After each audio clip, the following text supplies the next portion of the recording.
Est-ce qu'on peut acclamer le Seigneur Jésus? Est-ce qu'on peut acclamer encore le Seigneur Jésus? Refais la lecture encore. Noé commença à cultiver de la terre. Noé commença à cultiver la terre. La terre, oui, oui. Et planta de la vigne. Et planta de la vigne. Il but du vin. Il but du vin. S'enivra. Il était ivre. Et se découvrit au milieu de sa tente. Et se découvrit au milieu de sa maison. Vas-y. Cam. Chap, son fils.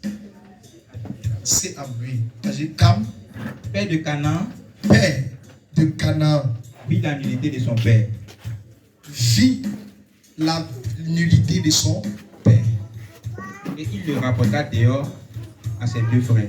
Il voit que son père est déshabillé et il va raconter tout ce qu'il a vu sur le corps de son père à ceux qui sont dehors.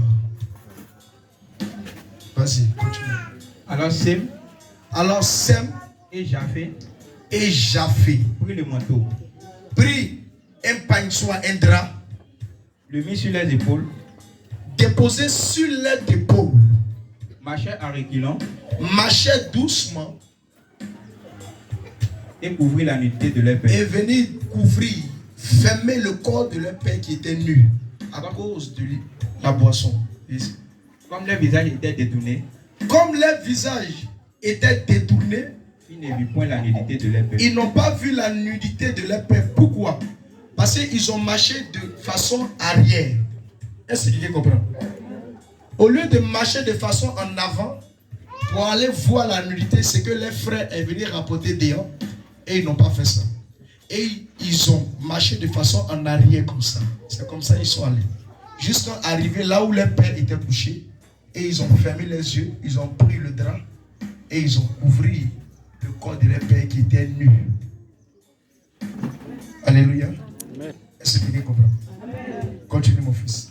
Lorsque Noé se réveilla de son vin, lorsque le père se réveilla de son ivresse, il apprit ce que lui avait fait son fils cadet. Il apprit ce que son fils cadet en a fait, son dernier fils en a fait. Et il dit. Et le père dit. Maudit soit Canaan. Maudit soit ton père qui t'a mis au monde. Qu'il soit l'esclave des esclaves. Qu'il soit l'esclave des esclaves. De ses frères. De tous ses frères. Est-ce qu'on peut acclamer le Seigneur Jésus? Est-ce qu'on peut acclamer encore le Seigneur Jésus? Veuillez vous asseoir.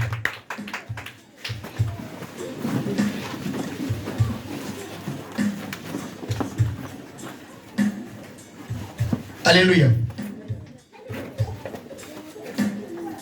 Vous savez, ici nous avons lu le livre de Genèse. Genèse parle de la malédiction au niveau 1, au premier niveau. Vous comprenez? Parlez, tu suis. Si ça arrive à 7 minutes, tu coupes et puis relance. Pour qu'on puisse propager ça. La malédiction au premier niveau,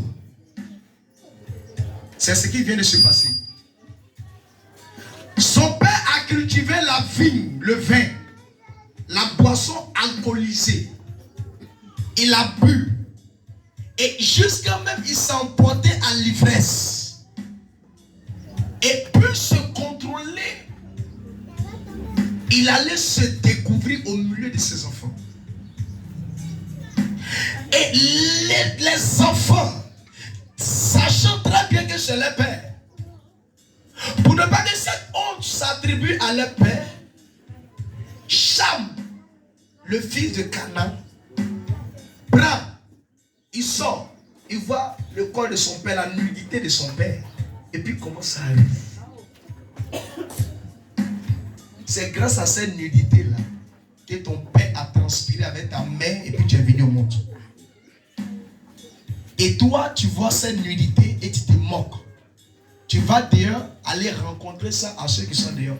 Et venez, oh, c'est qu'il a vu là, papa, il n'aimait pas. Et tu as commencé à parler.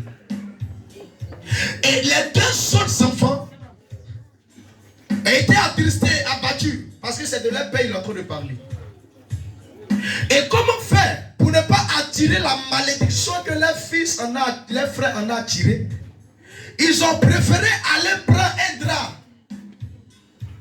et mettre sur eux les épaules, puisque leur père était couché là-bas, qui ne savait pas dans l'ivresse, et reculer en arrière pour ne pas voir avec les yeux le corps de leur père, à cause de l'obéissance, le respect. Et prit le drap et couvrit le père. Pourquoi? Parce qu'il n'est pas dit à un enfant de désobéir un père, pas par des paroles mensongères ou soit par des paroles qui sont bizarres ou soit des paroles qui ne sont pas dites, mais par l'attitude de fils peut déplaire un père. Et regardez le problème. Comment ça se fait-il que le père, après son ivresse, se réveillant et dit que puisque j'ai été découvert au milieu de mes enfants, mon petit-fils qui a rapporté ma nudité dehors, je dis, tu seras le plus maudit parmi tous tes frères. Pourquoi? Parce que tu m'as découvert. Tu as fait ce qu'il ne devait pas le faire. Les trois niveaux de la malédiction, nous avons, première étape, la malédiction par nos consciences. Tu sais très bien que l'acte que tu vas poser peut attirer une malédiction sur ta vie. À quoi c'est à le faire? Pourquoi? Parce qu'il fallait que tu te moques de lui ou soit d'elle. Te moquant